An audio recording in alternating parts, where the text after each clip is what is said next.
Always knew I would have to pay the price for my ambition. And my day of reckoning came as sure as night followed day, in the form of a 6'3", dark-eyed, and disturbingly gorgeous man in the doorway of my lavish suite, far out in the famous deserts of Sadat.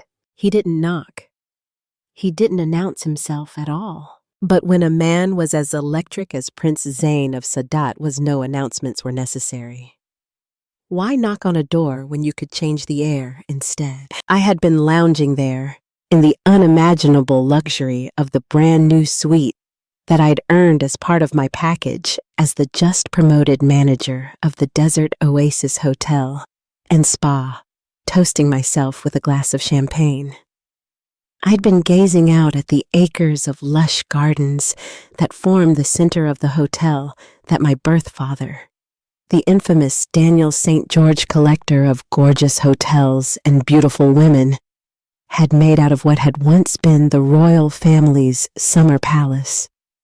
The desert oasis was known as a home away from home for Hollywood royalty, European blue bloods, and anyone else rich enough to afford the staggering price of a night's stay in paradise, meaning not for the likes of me, a bartender from New York City, and not the glitzy part. In his will, Daniel St. George left each of my 3 half-brothers, whom I'd never met before, and who had never met each other until that strained gathering at a law firm in Germany, a fine hotel from his collection, and a fortune to help run it. He'd left me nothing but a challenge. I had to find my way to the fairy-tale desert kingdom of Sadat and get myself a job in the St. George Hotel there, then work my way up through the ranks. My brothers were handed everything. I had to work for it. Good thing I was used to hard work, tough breaks, and a distinct lack of justice in all things. I had known that I would have to pay the piper at some point. I'd agreed to those very terms. It was no one's fault but mine that I'd believed some point would be a little further off in the future. But here he was, crowding me out of my own hotel room without moving an inch from the entrance, tall and dark, and it occurred to me in a flash of heat dangerous beyond measure. To me, "Surely you expected me." Zain's voice was like the rest of him, rich and layered. His accent was impossible to pin down, not quite British, not quite American, but cultured. And more than that, lethal. You knew the rules of this game. "I didn't hear you knock." Zain moved soundlessly. It was one of the first things I'd noticed about him. Back in Manhattan, there was so much noise that it hardly mattered if a man moved like a panther. But this was the desert. There was that seductive breeze rustling through the palm trees, and the deep green of the gardens all around us lush and insistent, while the sand waited in the distance. In New York, Zain had seemed powerful to me, dangerous and electric, stern and much too knowing. But here, different words came to mind as he roamed toward me as if I'd invited him in. Ruthless, relentless, ready, something in me whispered, and I could have sworn he could hear me because his hard, sensual mouth curved. I prided myself on being tough. I'd scraped my way out of my largely indifferent family, leaving behind the mother who'd never pretended I was anything but a mistake, and the stepfamily who'd never fully accepted me. I'd had to learn to love myself, and I'd tattooed signs of that love all over my body so I wouldn't forget. I wore my ink proudly, especially when it made people stare. I usually stared back. I had always looked men straight in the eyes. I took what I wanted from them, and I made no apologies ever. So I had no idea what this weakness was that stole through me when I looked at Zain. The same way I had 3 months ago in New York, but I'd convinced myself that was a fluke. "Congratulations, Angelique," Zain said as he drew near, stopping when he was so close that if I'd surged up on my toes, I could almost have kissed him. But I didn't want to think about kissing him. Not when I could already feel too much of that astonishing heat he wielded winding around inside me, and he hadn't even touched me. "You've done very well for yourself." Zain continued. He was a member of the royal family, a cousin of the king. My father had made this palace into a hotel, but the land had belonged to Zain's grandfather. Now it was Zain's, as was I, according to our bargain. My heart kicked at me. I told you I would. He didn't reply to that, or the belligerent tilt of my chin. I suspected I wasn't the only one who remembered in detail the things I'd said to him 3 months ago, or what I'd promised to do in return for his help.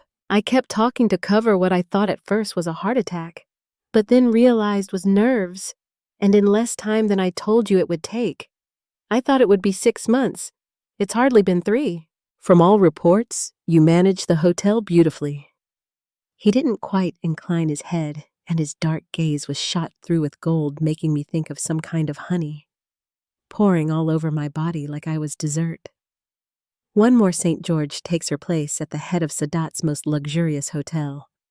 Order is restored. My mouth was dry. I forced myself to swallow anyway. Why are you here, Zain? You could have emailed your congratulations. This time, the curve in the corner of his mouth was deeper.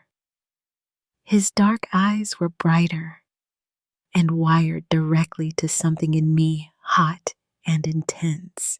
You know why I'm here. His voice was a seduction. His gaze was pure fire. I've come to collect. I'd made a lot of questionable decisions in my life. But propositioning Zain a prince of the house of Sadat and widely held to be the wickedest of them all was probably the dumbest. It had given me what I wanted.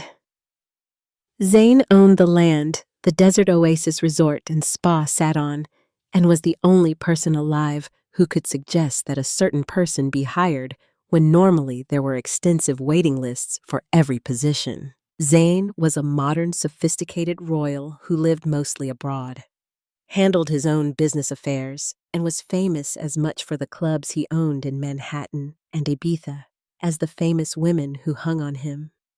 His connection to the kingdom of Sadat was always presented as an afterthought. He was something like 25th in line for the throne, which meant he was rich and titled, but no threat to his cousins with more direct claims. The beauty of New York was that while someone like me might not have known anyone in Zain's exalted circles personally, I'd been working behind bars in Manhattan most of my adult life and was certain to know someone on the door at one of the fancy parties Zain attended. It had taken a few tries, but I'd finally talked my way into the sort of birthday party that showed up in the tabloids.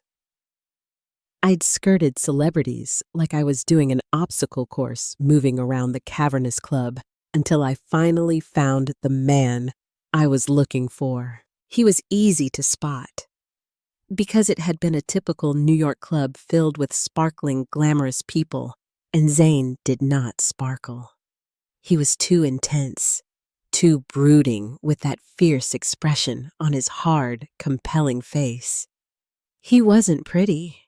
And yet, there was something about him that made me look twice against my will. As if he was daring me to ignore him when I couldn't imagine anyone who could. That night, once I found him, I couldn't look away. He wasn't pretty, but he was beautiful all the same, in a broad-shouldered, lean and rangy sort of way. That heavy-lidded, too knowing gaze of his above a sensual mouth that hinted at a kind of cruelty that made my stomach flutter. The kind of cruelty that could make a girl cry. In all the right ways. I hadn't decided on a sales pitch that night. I'd figured that like most things in my life, I'd jump in with both feet and figure it out once I got there. You appear to be in the wrong party, he had said when I'd approached the low couch where he lounged. Are you lost? He was clearly perfectly at ease despite the fact he was on his own in this crowd. There was no doubt he wanted it that way. In the time I'd been at this party, I'd seen 3 separate women approach him, then leave quickly when all he'd done was gaze back at them. I didn't think he'd said a word. He was gazing at me then, stern and sure, and I had to fight not to shiver. I let the tiny little excuse for a dress I was wearing ride high on my thighs so he could see the dragon that wrapped around one quad and the phoenix that took pride of place on the other. I usually enjoyed it when men looked at me. I liked them to see the evidence that I was strong and resilient, that I didn't need them. That night, oddly, it felt as if I was presenting myself and even my beloved tattoos for his approval. "Why do you think I'm lost?" I had asked. I'd planned to sit next to him without an invitation because I wasn't intimidated by men, no matter who they were, and I liked to show it. But something stopped me. "Do I not look high class enough for you?" "You're different." He clarified. Something flashed in his dark gaze. "Aren't you?" I smiled and made it good. "I'm here for you." One of Zain's dark brows rose. "And was it possible? Did my knees shake? I don't remember sending for you." I tried to ignore the things his voice did to me. "I have a proposition for you." "You're propositioning me. Or you have a proposition for me." And I should have known better than to treat Zain like any other man I might have met out in the city. He had already proved that he was nothing like the others I'd encountered in my years here. He was too controlled for one thing. He still lounged the way he had when I'd approached, as if there was a storm in him that he contained with an iron will. How odd that I could feel that iron, I thought. How strange that it made me shake. I should have known that I was already biting off more than I could chew. The fact that I was chasing Zain down out of rage because I refused to let my father win. The lawyers had been pretty clear that they didn't think I could fulfill the terms of the will, which meant I would or I'd die trying. The last thing I needed was to make things more complicated. But this was my problem. Show me trouble, and I'd make that trouble 10 times worse. Without even trying. That was the only reason I could think that I leaned in even closer to a man I hardly knew, who already made my belly flutter and gave him the kind of smile that could only lead to disaster. "Both," I said, challenging him, "if you think you can handle it." I don't know what I expected.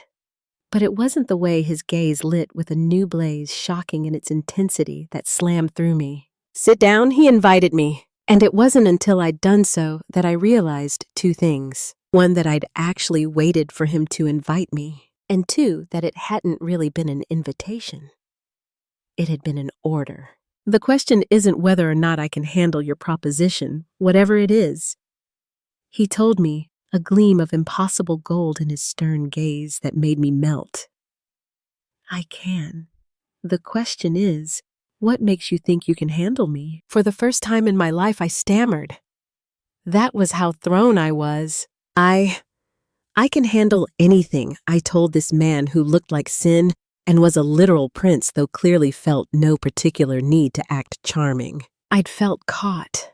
Seen straight through, and I wasn't sure I liked it there, on that low, sleek sofa in the middle of a party I'd already forgotten about. Zain had studied me for a long while. Then he'd nodded slightly, and I'd taken that as an invitation to lay out what I wanted: a position in the desert oasis. "You want a job?" he said when I was done, and I couldn't read that curious look on his face. "I want the chance to earn the hotel my father should have left me." Zain considered me. "And you think that I, a total stranger, should give you this chance when your father didn't?" The stern expression on his face made me shivery inside, but I'd scowled at him anyway. "He should have. So should you. You should know that I don't take orders well." I'd shrugged. "Neither do I." Zain's mouth had curved. "Are you sure?" I didn't know what that meant. "What? Of course I'm sure." He leaned in close, then putting his mouth near my ear. I could feel him, his breath, his heat. I was burning alive. "Let's find out," he said, dark and stirring. "I want you to obey." And when he'd pulled back, he'd handed me a card. "Come to this address at 8 o'clock 2 days from now," he said. "Be on time." "I don't actually take orders," I threw at him as he stood. "So you said," Zain replied. And his smile had been enigmatic, as if he knew that deep inside I was aflame. Then he'd walked away. I seethed. I raged. I paced around my tiny apartment and called Zain every name I could think of, because I didn't like men who thought they could tell me what to do. I stormed through life with the tattoos my mother hated, the combat boots that made my stepfather grit his teeth, and I kept my hair dyed inky black because it made my blue eyes pop even more, in case anyone was tempted to forget I was pretty. I had a piercing in my nose, a hoop in my belly, and one more lower still. I was a New Yorker entirely unanswerable to anyone, especially men.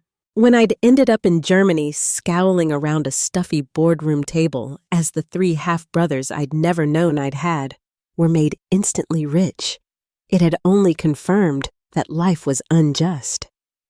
They all got part of the St. George legacy. I was given a project instead. All you have to do is obey your father's wishes, the executor had told me in his prissy way. About that, I drawled.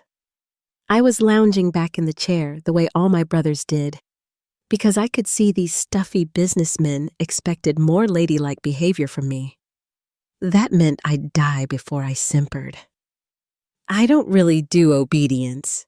I didn't obey anyone, but what I did like was money. And if I was honest, I was sick and tired of bartending in New York. I was tired of the hours, the little dramas that kicked up amongst those of us in the lifestyle with the after-parties and the romantic nonsense and the sleeping through to the next afternoon. I decided that I wanted to grow up and that the hotel my birth father only wanted me to have if I jumped through a few hoops first was the best way to do that. I should have known that the one man who could help me do that would want me to obey him first. I indulged my temper and indignation about it for 2 whole days. But then I did what Zain had said and turned up where he told me. Right on time. I was shown into the impressive Greenwich Village townhouse by someone who I suspected had to be a real live butler. The man led me through room after room that shouted out elegance and class of foreign language I'd never understand, but I could feel it sink into my skin, and I liked it. Finally, I was delivered to Zain, who waited in an office all modern lines and white spaces, which somehow made him look bigger, more lethal. Then again, that could easily have been the fact that he wore nothing but jeans slung low on his hips and a black t-shirt that made me want to climb up the front of his body and swing from his perfect biceps. Maybe with my mouth. Look at you, he murmured in what sounded like approval. You do what you're told, after all. I only do what I'm told if it leads where I want to go, I managed to say, because it suddenly occurred to me that he could issue far more intriguing orders if he liked. And I might just follow those too. No matter that the very notion made my head spin. I frowned at him to cover it. You can either help me or you can't, Your Highness. Don't call me Highness, Zain said. That's my cousin, not me. Your Royal Highness, then. Your Excellency Supreme and Mighty Prince of something or other. I shrugged. Whatever you want me to call you, I will. If you can help me. Something much too hot and dark moved over his hard face for a second, then was gone. If you must address me with all your questionable respect, he said quietly, his gaze intent on mine. You can call me sir. And oh, how that shivered down my spine, then spread out like heat inside of me. I wanted to throw something back at him, but I couldn't seem to speak. I can help you, Zain said. But first, Angelique, we must agree to our terms. Name your price, I told Zain with more bravado than sense. Because he was powerful in ways that had nothing to do with the fact he was, in fact, a prince of Sadat. And everything to do with the frantic fire that danced in me every time he looked my way. The burn of it, and the terrible need that followed that I was afraid to name. Are you sure you can pay my price? He kept his voice low, and still I felt it shimmer in me, sending flares into places I hadn't known were there. He had ordered me to come to him that night, and I had obeyed him. I wasn't a woman who obeyed, and yet I had. I had given myself 1,000 excuses. Money revenge on anyone who had counted me out, a middle finger raised high at my father and my family and the lawyers who had sneered at me in Germany. Those were my excuses. They were what had brought me to him. But now it was dark, and I was here. And he looked at me as if he knew things about me. I didn't. The city fell away, trapping us here in this hushed, elegant house. In this strange breathlessness that stretched between us, where my lungs didn't quite work, and the heat in his dark gaze filled me up and made me want. Of course I can pay, I assured him rashly, mostly because I wanted to break the spell between us. Get me a job in the desert oasis and I'll do anything you want. I told myself I was focused on the terms of my father's will, and the fact I had to work my way up to manager of the hotel, despite the fact I had no experience. That surely was what made me feel so shaky. I was certain it was temper, nothing more. Anything I want, Zain echoed, making me a liar when I shook even more. Are you sure you know the things a man like me might want? I lied to myself again when I told myself I didn't want to know. You already know exactly who I am and what I want, I replied. My father thought it would be fun to make me work for my birthright. Perhaps he wanted to make sure you truly want it. I wasn't entirely sure he was speaking of my late unlamented birthfather, but I chose to pretend he was. If Daniel St. George was remotely interested in what I wanted, my entire life would be different. But we're not here to talk about ancient history. We're here to talk about what you want in exchange for setting me up with an incognito position in the hotel that sits on land you own. I'm not sure you can go incognito. He looked me up and down. I'd worn another one of my tiny little dresses that barely made it over my butt, showing off almost every tattoo I had. Usually this made me feel sexy and powerful. Tonight, it made me wish his hands were on me, and I didn't understand this thirst for him. I'd never felt anything like it before. You don't exactly blend into the scenery, I smirked. The terms of the will say I need to stay anonymous until promoted to manager, so I will. You're not typically quite so dependable. Zain didn't ask. He knew. He had come around to the front of his desk and lounged back against it while he regarded me sternly. Angelique Masterson, 28 years old. Your hobbies include getting fired, quitting other jobs on the spur of the moment, dating long lists of undesirables, and making it your goal in life. Or so it would appear to offend everyone who comes into contact with you. You understand that the hotel business, particularly a hotel as luxurious as the desert oasis, requires the exact opposite of everything I just said. I hated that everything he'd said was true, and tonight felt like an accusation. It's supposed to be mine, I gritted out. So I'll do what I have to do. Zain studied me for a long moment, and I was surprised to find my heart punching at me as if it was trying to break through my ribs. There's been a reshuffling at the hotel in the wake of your father's passing. It's created an opening. I know. I scowled at him, which wasn't wise. But wise wasn't exactly my strong suit. That's why I need you. Again, something moved across his face that I couldn't quite read. It made me feel things I wasn't sure I wanted to admit were there. Like the urge to pay him back in the most basic way possible right here in this office. I could sink to my knees. I could brace my hands on his powerful thighs. We will get to that. He assured me, his voice gruff, and a gleam in his gaze that made it clear that he at least could read me like a children's book. Now I made my voice sound almost aggressive.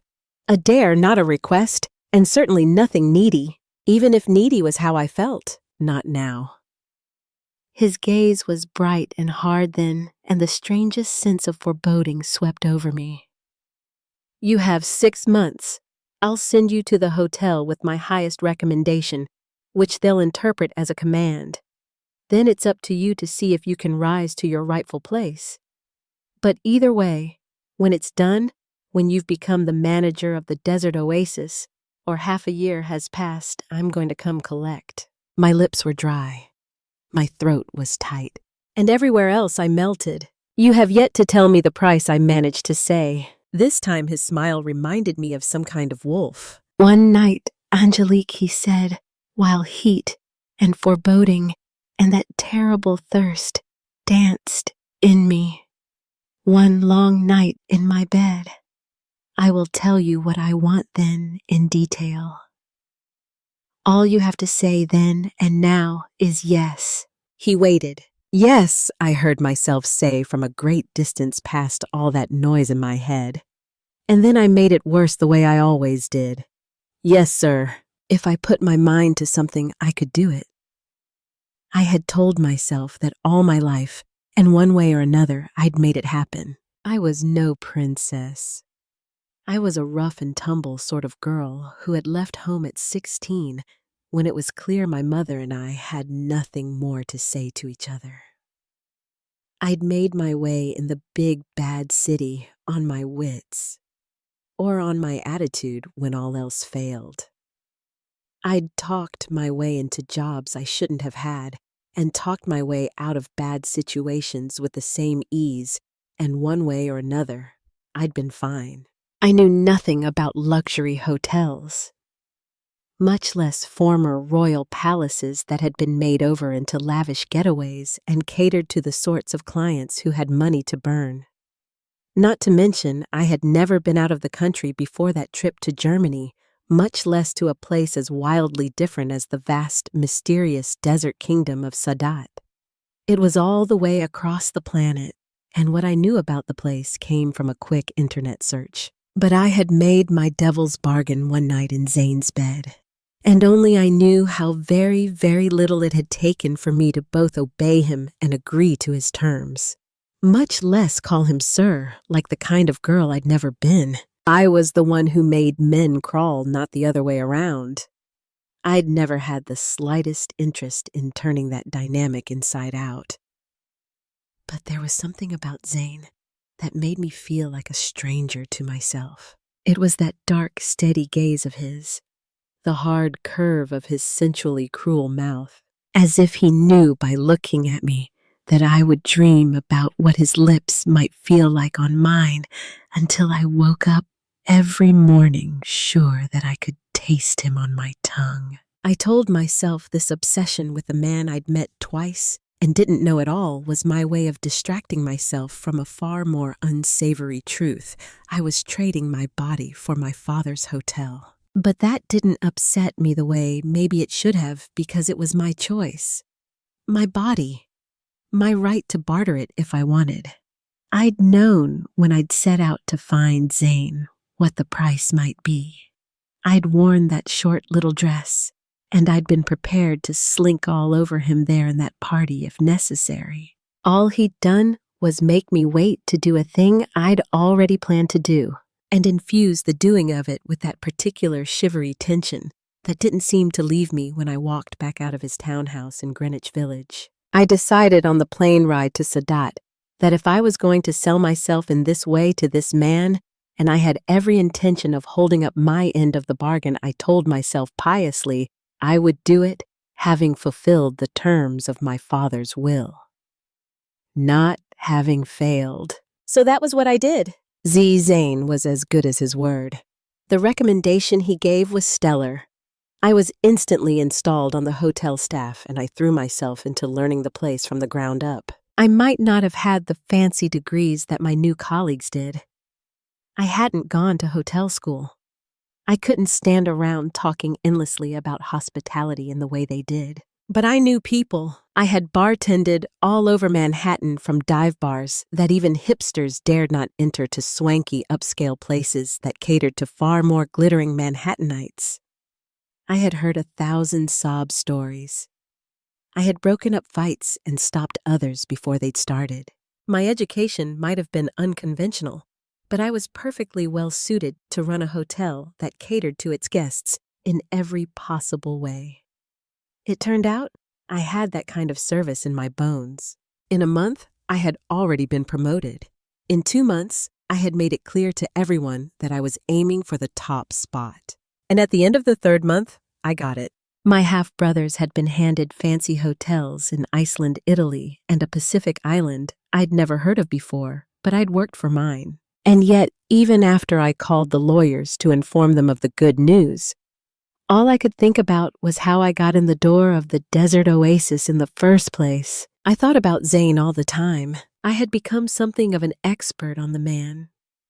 I knew that he had been an athlete when he was younger, but had given up dreams of soccer to attend Cambridge University. He followed that up with Harvard Business School, and I spent long nights trying to imagine a man like Zain prowling around Boston, ruining the lives of every college girl foolish enough to drool over him.